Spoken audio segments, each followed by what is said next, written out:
I would like to share some personal experience and why America doesn't need to be deep red or blue, but we should focus on purple issues. Russians infiltrated us and tried to apply pressure on weak spots. They did this to our democracy.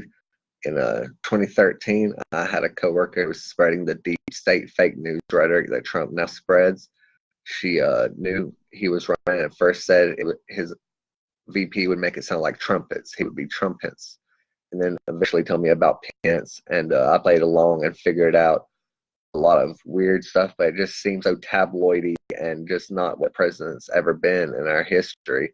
So I kind of dismissed it. But then in 2016, everything started happening. Like she had also talked about the Target bathroom policy in Oxford would do a ban, the city council, and wanted to create like a Charlottesville type situation in Oxford. And they tried this all over the nation. I noticed in the Mueller report they had blacked out a area in the early pages, and the reason was for the name of the people, but I also saw a blackout part over investigative techniques or espionage techniques.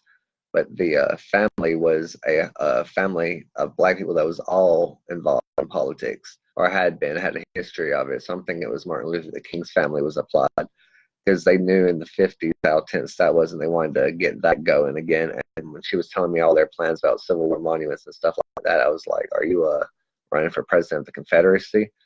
And she was worried that Bush was going to cost them the election, but she didn't mean George Bush. She meant Billy Bush, then clarified about Texas Hollywood tape. And she even showed me a video of Kellyanne Conway, and I think that they would get her, like, if he won the nomination. And she, I tried to be nice. I was like, oh, she reminds me of you, pretty much how she talked and the eyes and stuff like that. But it was all very strange, and her internet friends who were telling all this was wanting more. She said they, I don't know, it was just very complicated and weird, and I believe she was going to InfoWars sites. That's like Roger Stone type stuff is what she was always talking about. National Enquirer, stop BS. But one day she did confirm it was Russia because I said it sounded like Eastern propaganda, and she was like, "Which country are you thinking?" And I was like, "Russia," and she was like, "Yeah." And that's right around the time they were doing their gay ban in 2014, propaganda, whatever, and they're really converting some evangelicals around here. Like Roy Moore was even saying in his Senate race, he was like, "I look to Putin to be a moral leader." Putin pretty much bans all guns, bans people wearing jeans, and all kinds of crazy stuff. But because he's a bigot who has a concentration camp in Chechnya, he has that sick pedos vote. And same for Trump because he is covering for him knowingly. The CIA's been telling about this since the beginning, the FBI too. And now thousands of migrant children have been separated from their parents and sexually abused. And we know that he was bragging about watching underage girls in dress at his teen pageants.